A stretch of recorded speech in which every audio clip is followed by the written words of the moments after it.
Pembahasan kita saat ini yaitu mengambil dari chapter 4, yaitu Control System Tightness ya, ketatnya sistem pengendalian. Nah, sebelum memulai pembahasan dari saya, baiknya kalian mempersiapkan dua hal. Yang pertama adalah materi yang kalian bisa download PPT-nya dari portal kalian masing-masing untuk pertemuan ke-15 ya, terkait dengan Control System Tightness. Dan yang kedua adalah persiapkan buku kalian baik secara fisik ataupun secara e-books ya. Kalau saya memiliki e-booksnya, yaitu dari chapter 4 yang diambil dari halaman 128 ya. Start dari halaman 128. Oke. Kalau sudah siap semua, mari kita memulai pembelajaran kita terkait dengan chapter 4.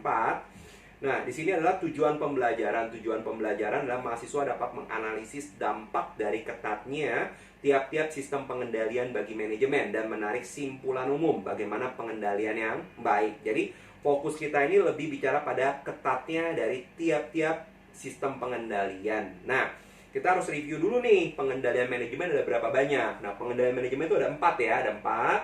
Yang pertama, result control ya, pengendalian hasil. Nah, dikatakan pengendalian hasil itu apa? Pengendalian yang katanya paling efektif. Kenapa? Karena yang diukur adalah performance atau result atau hasil kerja dari masing-masing individual di dalam organisasi atau perusahaan. Nah, biasanya menyangkut kepada reward atau insentif. Nah, maka dikatakan pengendalian hasil adalah pengendalian yang paling efektif. Nah, ini dipelajari pada chapter 2. Nah, walaupun dia pengendalian hasil adalah pengendalian paling efektif, tentunya untuk menciptakan atau meng-create pengendalian hasil itu bukan hal yang mudah ya.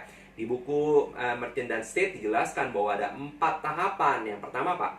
Menentukan dimensi. Kedua adalah indikator pengukurannya. Ketiga adalah menentukan target. Dan 4 adalah reward dan punishment-nya. Nah, kemudian di bab 3 itu dibahas mengenai 3 pengendalian lainnya, yaitu pengendalian tindakan. Pengendalian tindakan itu juga ada 4 komponen ya. Yang pertama adalah pembatasan perilaku, baik secara fisik ataupun administrasi. Yang kedua adalah pre-action review. Ketiga, accountability, tindakan. Yang keempat adalah redundancy ya. Nah, kemudian personil kontrol juga ada 3 komponen pengukurannya. Yang pertama adalah seleksi ya, seleksi dan penempatan. Yang kedua adalah training, ketiga adalah job design. Nah, yang terakhir adalah cultural control, pengendalian budaya juga terbagi atas beberapa hal. Yang pertama adalah punya code of conduct, kedua adalah group reward, yang ketiga adalah pendekatan lainnya. Nah, pendekatan lainnya antara lain apa? Misalnya transfer antar perusahaan gitu ya, atau adanya rotasi jabatan. Nah, kemudian yang kedua adalah misalnya tone of the top. Dan yang mungkin yang ketiga adalah physical and social arrangement. Nah, kalau kita udah paham semua komponen-komponen dalam pengendalian manajemen, maka kita bisa mempelajari jauh lebih spesifik mengenai ketatnya sistem pengendalian. Nah, mungkin sebagai pendahuluan, kita lagi belajar apa nih topik di bab 4? Nah, kita akan belajar bahwa tiap-tiap dari sistem pengendalian itu sudah baik di dalam organisasi, ya kan? Berupaya untuk apa? Mencegah terjadinya kecurangan, rusaknya sebuah organisasi, kerugian finansial. Nah, itu berupaya itu dari create, sudah diciptakan. Namun, bagaimana memperketat yang adanya dari seluruh sistem pengendalian. Contoh nih, kalau di kampus ketika mahasiswa melakukan tapping, berarti menunjukkan adanya presensi. Nah, tapi kenapa nih dosen setiap selesai kelas harus mengabsen ulang? Nah, kita bicara di situ adalah satu tahapan lebih tinggi daripada sebuah sistem pengendalian, yaitu bagaimana kita memperketat sistem pengendalian tersebut ya. Nah, itu salah satu contoh ya. Artinya mahasiswa sudah tapping tetapi harus diabsen ulang, atau mungkin satu waktu universitas mengganti sistemnya bukan tapping dengan kartu, tetapi dengan sidik jari atau face detection. Nah, itu merupakan bagian bagaimana memperketat pengendalian. Paham ya sampai di sini ya? Bahwa topik di bab ini kita akan belajar tentang pengendalian manajemen, tetapi pada level yang lebih ketat. Bagaimana nih memperketat pengendalian manajemen? Itulah akan dibahas di bab 4. Oke? Nah, kita lihat di sini adalah outline-nya. Outline-nya kita lihat ada 3 ya dibahas, yaitu tight result control, tight action control, dan digabung ada tight personal and cultural control ya. Nah, kita masuk yang pertama. Katanya dikatakan adalah good control. yaitu adalah pengendalian yang baik katanya. Nah, ini diulas nih, pengendalian yang baik itu apa gitu kan? Di sini dikatakan adalah pengendalian yang baik itu terjadi saat adanya sebuah probabilitas yang tinggi sebuah tujuan perusahaan dapat tercapai. Nah, jadi artinya apa? Dengan adanya pengendalian diharapkan probabilitas tercapai sebuah tujuan perusahaan tercapai. Nah, contohnya apa nih? Contohnya mungkin kalian bisa lihat dulu dari universitas ya. Misalnya pada saat kalian perkuliahan, kalian harus presensinya 30 menit keterlambatan misalnya. Ataupun dosen bahkan mungkin 15 menit dari waktu yang ditentukan. Misalnya kalian perkuliahan 7.30, 7.45, itu paling lambat dosen sudah hadir di kelas. Dan kemudian meninggalkan kelas juga harus tepat waktu. Misalnya kalau perkuliahannya di 7.30, maka 9:10. Nah, dosen harus melakukan apa? Submit tapping kalian, submit absensi kalian. Nah, di situ diharapkan ada tujuan universitas yang hendak dicapai, yaitu apa? Bahwa perkuliahan itu berjalan secara optimal dengan waktu yang memang sudah dialokasikan. Nah, itulah bahwa manajemen kontrol berharap semakin ketatnya sistem yang ada, maka probability tercapainya sebuah tujuan dapat tercapai. Oke? Nah, sama juga ketika di dalam perusahaan. Di dalam perusahaan misalnya, ketika ada bagian pembelian ya, bagian pembelian. Nah, ketika bagian pembelian itu kan fungsinya adalah melakukan pembelian dengan vendor, negosiasi dengan vendor, mencari vendor yang baik, bisa memberikan harga yang baik dengan kualitas produk yang oke. Nah, tentunya untuk menghindari kecurangan oleh adanya bagian staff di dalam purchasing atau divisi purchasing dengan vendor, tidak terjadi kolusi gitu ya, atau adanya manipulasi. Nah, diharapkan ketika terjadinya tawar-menawar itu harus melalui proses apa? Proses seleksi. Nah, bagian purchasing tidak boleh hanya menerima dari satu vendor, tetapi dia harus apa? Melakukan perbandingan dengan berbagai vendor yang ada. Tidak langsung approve terhadap satu vendor.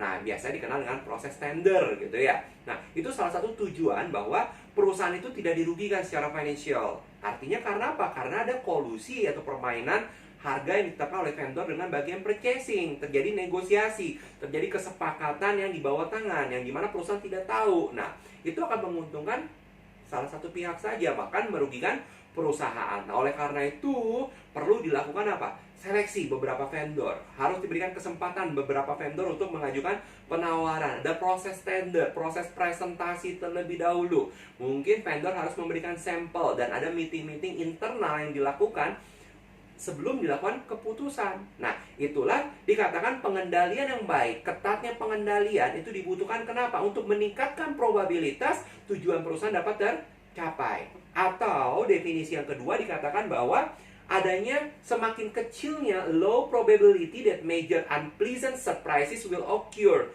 Artinya apa? Probabilitas itu semakin kecil untuk apa? Untuk sesuatu yang tidak diinginkan oleh perusahaan terjadi. Nah, artinya membuat bahwa potensi sesuatu hal negatif semakin kecil. Nah, itulah dikatakan sebagai good control ya. Nah, kemudian kita masuk berikutnya bahwa tight action control, ketatnya pada pengendalian tindakan. Kalau ketatnya pengendalian tindakan di PowerPoint kita lihat ya, ada dua di situ, behavioral constraint dibagi dua maksud saya ya.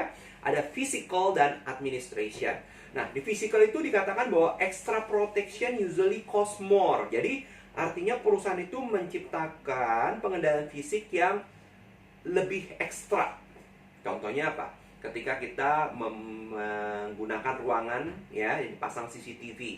Nah, CCTV kan juga ada beberapa macam ya. Ada CCTV yang cuma bisa menangkap gambar. CCTV akhirnya dimodifikasi dengan menangkap bukan hanya gambar tapi suara, atau CCTV yang 360 derajat ya, sehingga bisa memantau seluruh ruangan. Nah, ketika kita memperketat pengawasan secara fisik gitu ya. Nah, tentunya dengan teknologi yang lebih oke, otomatis apa? Biaya semakin tinggi. Ya, contoh kedua misalnya di dalam perusahaan mungkin dulu sistem absen masih menggunakan kartu ya, mereka pakai mesin cekrek gitu ya. Nah, itu sebenarnya juga cukup baik. Kenapa? Karena individual harus datang, harus misalnya mencekrek kartunya, dan baru mereka bisa bekerja, nanti pulang dia akan cekrek lagi. Jadi kita tahu presensi masuk dan keluarnya. Nah, tetapi dengan ada teknologi, improvement terjadi, yaitu apa? Bahwa mereka sidik jari sekarang, atau mungkin di nextnya face detector gitu ya. Jadi hal-hal tersebut adalah bentuk dari pengendalian tindakan, ya kan? Nah, kemudian yang poinnya pada behavioral constraint secara fisikal. Nah, kalau secara administrasi itu adalah bagaimana membatasi pengambilan keputusan untuk level-level yang lebih tinggi. Jadi berlapis. Berarti adanya pengambilan keputusan secara berlapis ya. Nah, tujuannya untuk apa? Menghindari adanya kolusi atau kerjasama. Maka ketika jadi pembagian tugas dan otorisasi itu sangat penting pada saat administrasi. Makanya kadang-kadang di dalam perusahaan itu untuk memutuskan sebuah hal, otorisasinya berjenjang dari level mungkin supervisor, dia keputusan supervisor belum boleh dilakukan sebelum ada keputusan dari manajer, belum ada approval dari manajer. Nah, approval dari manajernya belum cukup, mungkin karena bersifat strategikal, maka harus ada approval dari head atau director. Nah, itu dikatakan bahwa semakin ketatnya pengendalian tindakan pada behavioral constraint. Gitu ya. Kalau kita lihat dari bukunya, itu ada nanti di halaman 131.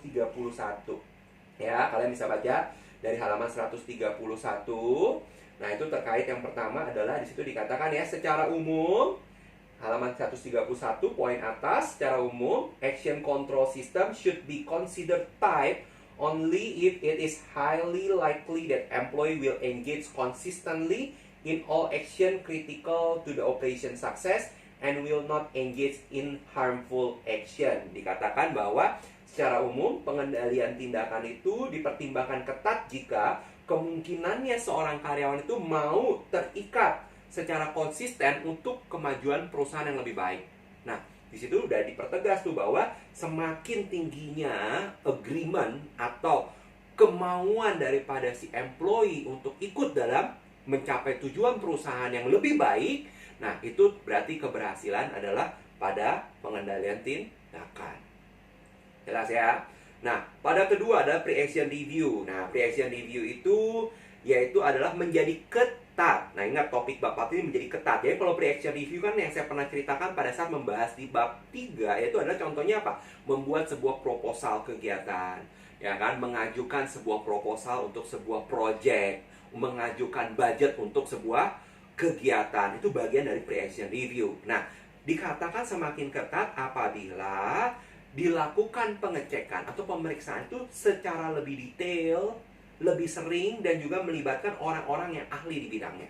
Contoh, misalnya di bagian marketing ini berupaya untuk melakukan perjalanan keluar kota.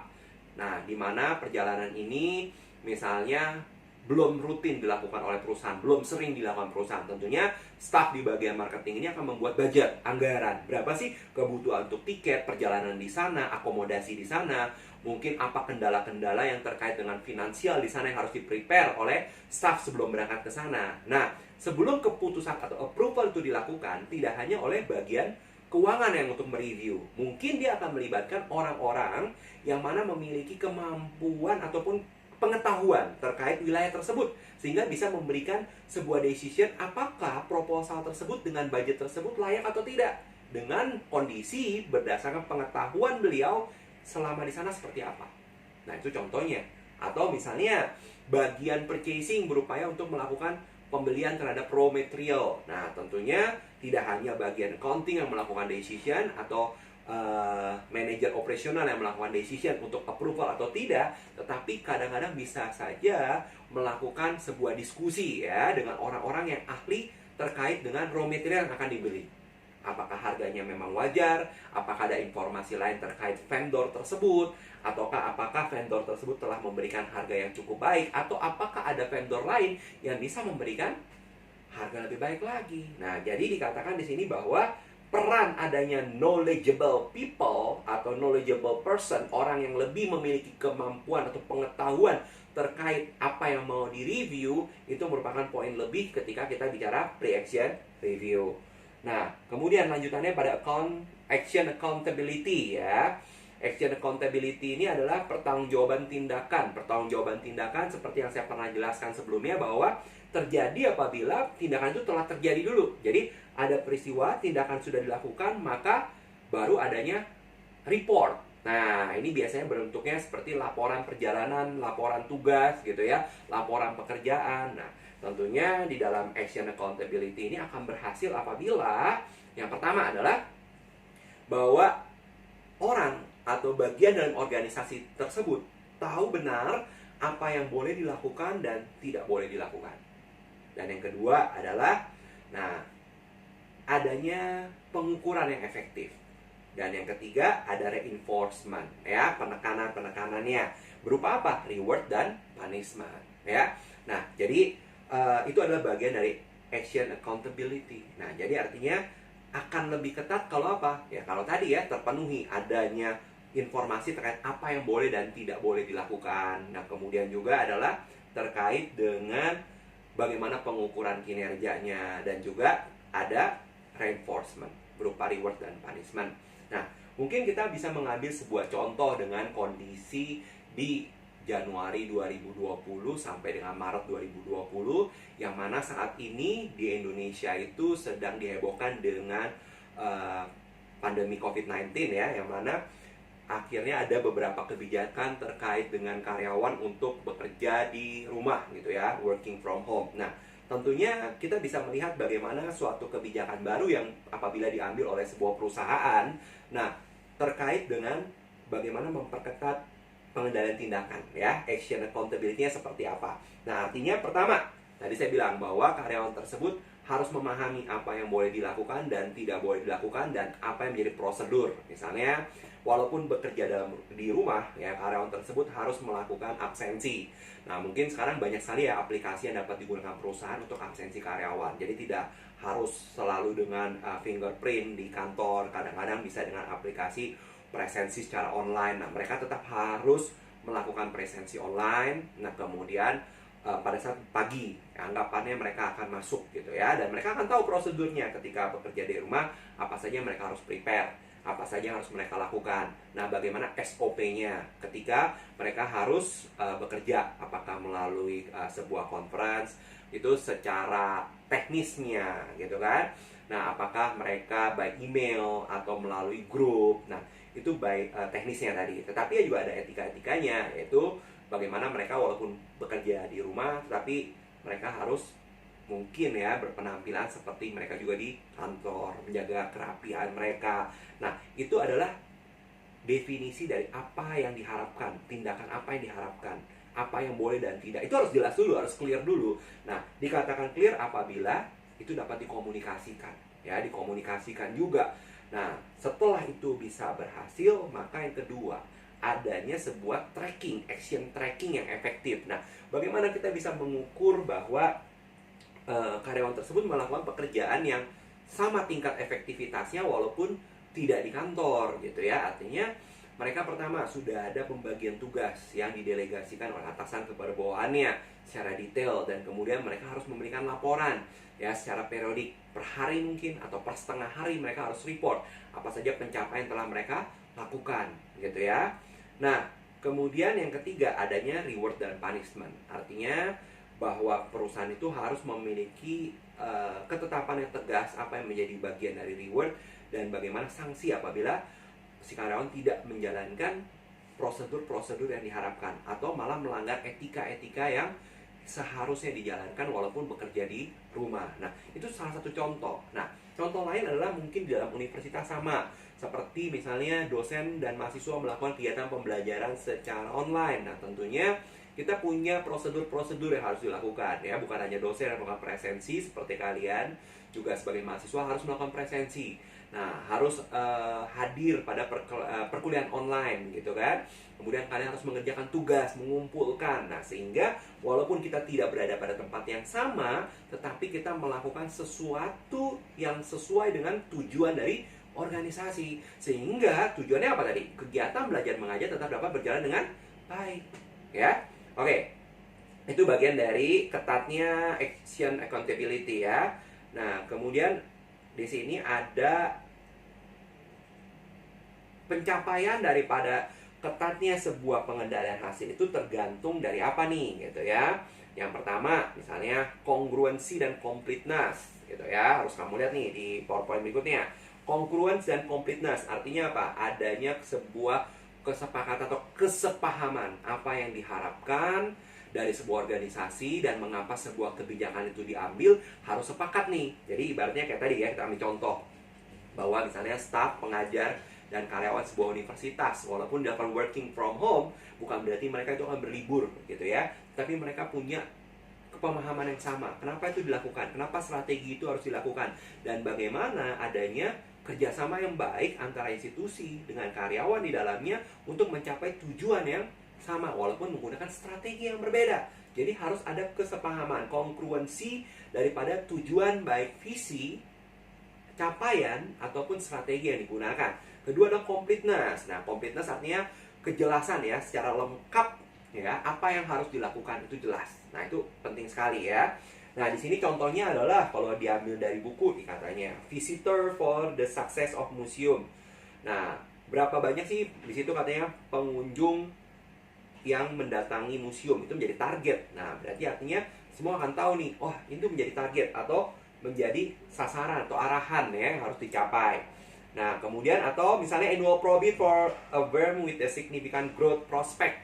Berarti adalah laba tahunan yang menjadi orientasi daripada manajemen. Walaupun tadi dengan bekerja yang berbeda-beda, fungsi yang berbeda-beda, mungkin menggunakan strategi cara bekerja yang berbeda. Misalnya saat ini working from home, tapi mereka akan tahu nih bahwa oh, kita punya sasaran loh.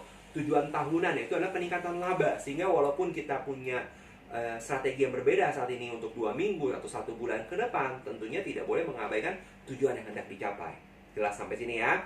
Kedua adalah berbicara masalah specificity, yaitu spesifikasinya.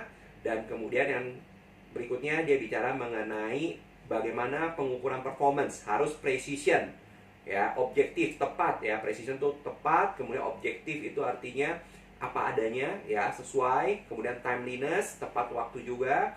Di sini ada understandability ya, dapat dipahami. Jadi kalau kita lihat di bukunya ya, kalau kita bicara itu ada di halaman yang sebentar, yaitu ada di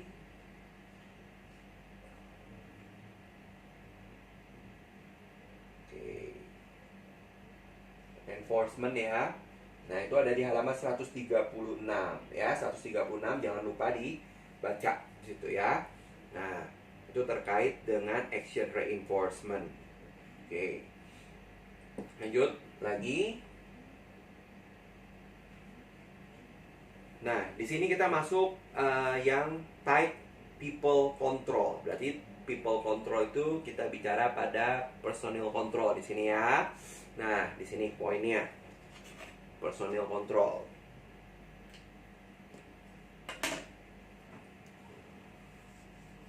Oke. Nah, di sini dikatakan bahwa ingat ya tadi kita bicara bahwa personal control itu terbagi atas 3 paling nggak, selection, training, job design. Nah, kalau kita sudah tahu bahwa setiap individual yang masuk dalam sebuah perusahaan itu perlu adanya seleksi ya, selection and placement. Tujuannya apa? Menseleksi setiap individu yang masuk, apakah mereka punya kompetensi yang diharapkan sesuai dengan pekerjaan yang akan kita delegasikan. Kedua, bukan hanya itu, apakah karakternya tersebut bisa sejalan nggak dengan tujuan organisasi. Kemudian harus ada placement ya, dengan kompetensi yang dimiliki, penempatan apa yang sesuai. Nah, ketika kita bicara selection dan placement, tentunya bagaimana membuat proses itu lebih ketat. Nah, makanya jangan heran one day ketika kalian nanti terjun dalam sebuah industri yang nyata, untuk proses seleksi di dalam perusahaan itu nggak mudah ya. Mereka banyak sekali penyaringannya. Misalnya harus pertama mengikuti fit proper test. Kedua ada interview dengan user ya. Mungkin interview lagi dengan HRD, interview lagi dengan direksi, kemudian ada medical check up dan seterusnya. Banyak hal prosedur sebenarnya dilakukan. Tujuan untuk apa?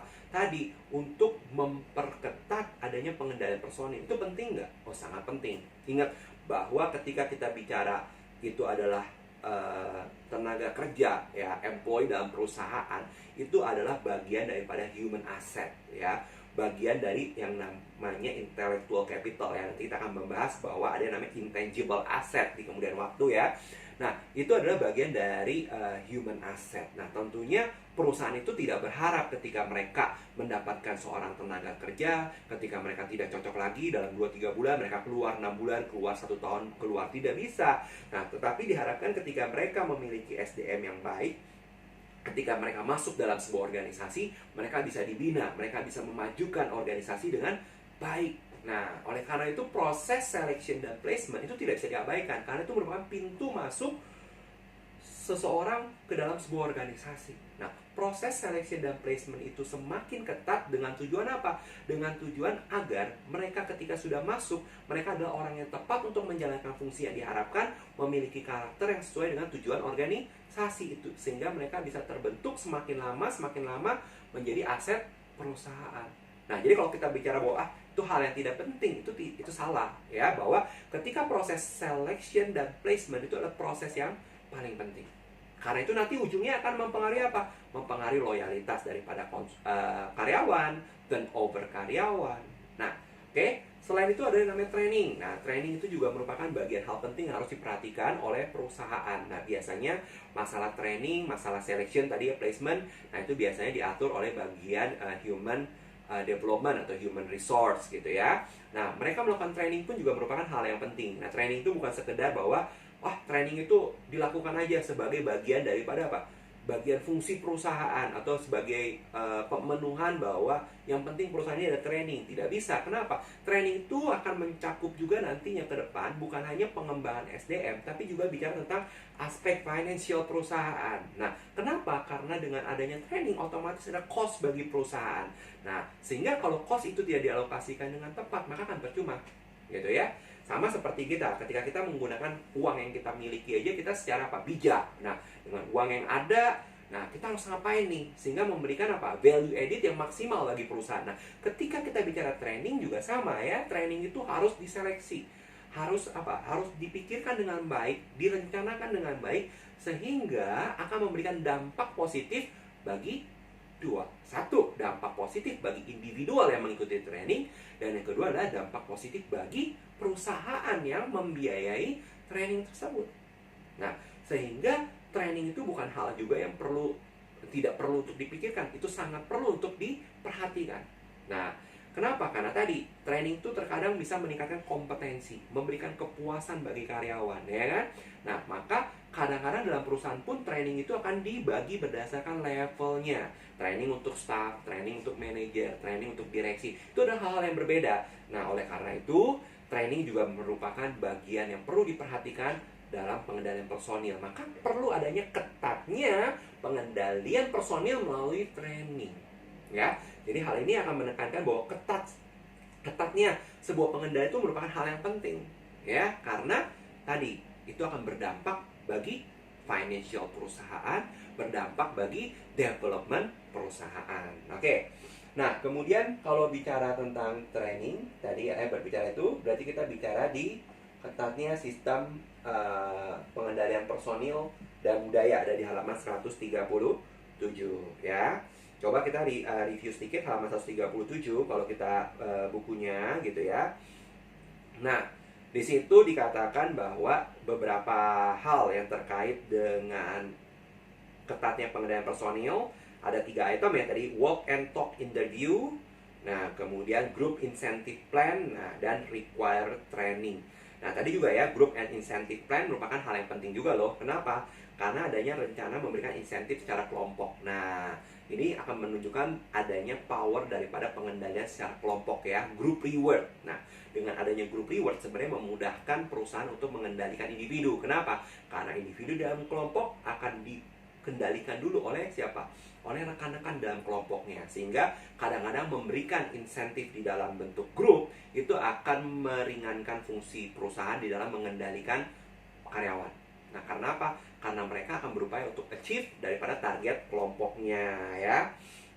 Nah, di sini kita lihat di halaman 137 poin di atas tadi ya, kita ketemukan dulu ada kalimat they are common in small family-run companies where personnel or cultural control may be effective because of the overlap or congruence between the organizational interests and those of the individual on whom it must rely for pursuing them.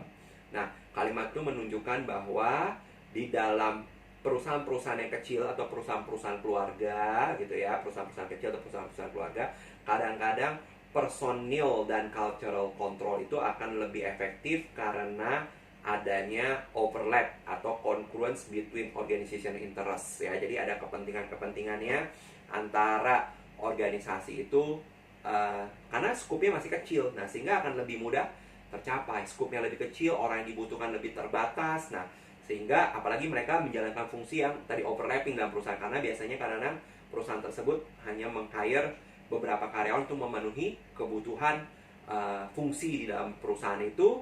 Nah, sehingga itu akan lebih memudahkan ya. Nah, kemudian kita lihat lagi. Oke, di halaman 138 gitu ya. 138. Di situ ada kalimat having good internal control is important, but with any control you are ultimately relying on the human element. Jadi di sini mau menekankan pada internal control itu bagus. Nah, tetapi bukan internal control yang menjadi dominan di dalam kita bicara tentang berhasilnya atau ketatnya manajemen kontrol sistem, tetapi lebih berbicara adalah elemen manusia itu sendiri. Nah, makanya hati-hati ya ketika kita bicara tentang pengendalian manajemen seperti dibahas di bab 1, yang menjadi problem pasti adalah human behavior, ada human-nya. Ya, berarti sebaik apapun pengendalian internal yang sudah di-create, tapi ketika kita tidak bisa memegang kunci human itu sendiri, maka akan selalu terjadi problem dalam perusahaan. Ya, itu ditekankan ya di halaman itu. Jadi hati-hati sekali. Nah, kemudian kita bicara lagi cultural control ya. Nah, cultural control are often more stable. Di PowerPoint balik lagi, for example, strong company cultures ya. Jadi pengendalian budaya itu kadang-kadang cenderung lebih stabil ya. Nah, kalau di bukunya kita bisa lihat di halaman terkait dengan pengendalian budaya ya, yaitu di halaman 139 juga. Oke. Di situ dikatakan ini ada Vice President of Internal Audit and Compliance Jim Skoll said ya di halaman 138. Katanya situ ada kata Dell the PC makers, jadi yang membuat PC merek Dell ini also overhauled its ethics code with the aim to get employees to be believers rather than obeyers. Nah, tadi balik lagi ya bahwa secanggih apapun kita mengendalikan pengendalian. Nah, di sini dikatakan ketika ada code of conduct, ya ada kode etis, ada SOP prosedur sebuah perusahaan, gitu ya. Semua bisa aja berjalan, tapi ada dua biasanya. Ada dua tipe orang yang menjalankan itu. Jadi dua-duanya bisa berhasil. Tapi ada dua tipe. Yang pertama adalah believer. Dia yakin bahwa apa yang dilakukan itu memang baik dan untuk kemajuan bersama. Dan yang kedua adalah obeyers, yaitu adalah orang yang hanya melakukan karena sebuah instruksi, sebuah yang memang harus dilakukan. Nah, hati-hati di sini. Ternyata yang baik adalah kalau company itu bisa membuat yang namanya believers, bukan obeyers. Oke? Nah, tentunya hal seperti ini harus kalian pahami. Kenapa? Karena one day kalian ada dulu di posisi manajerial, mungkin one day kalian ada entrepreneur. Nah, kalian harus tahu bahwa ketika merancang manajemen control system, yang menjadi basic problems adalah human behavior, human itu sendiri. Nah, kita bisa meng-create berbagai tipe pengendalian, tapi kita ingat bahwa kita akan meng-create orang-orang dalam organisasi hanya dua, believer or obeyers. Nah, bisakah ini sebuah tantangan bagi kalian sebagai manajemen puncak nantinya, atau kalian sebagai owner dalam bisnis, untuk meng-create sebagai believers, bukan obeyers ya. Oke, kita lihat lagi di PowerPoint berikutnya tentang control combination. Nah, di sini ditampilkan bahwa pada ujungnya ketika kita bicara manajemen control system, kita nggak bisa memisahkan satu dengan yang lain ya. Kenapa?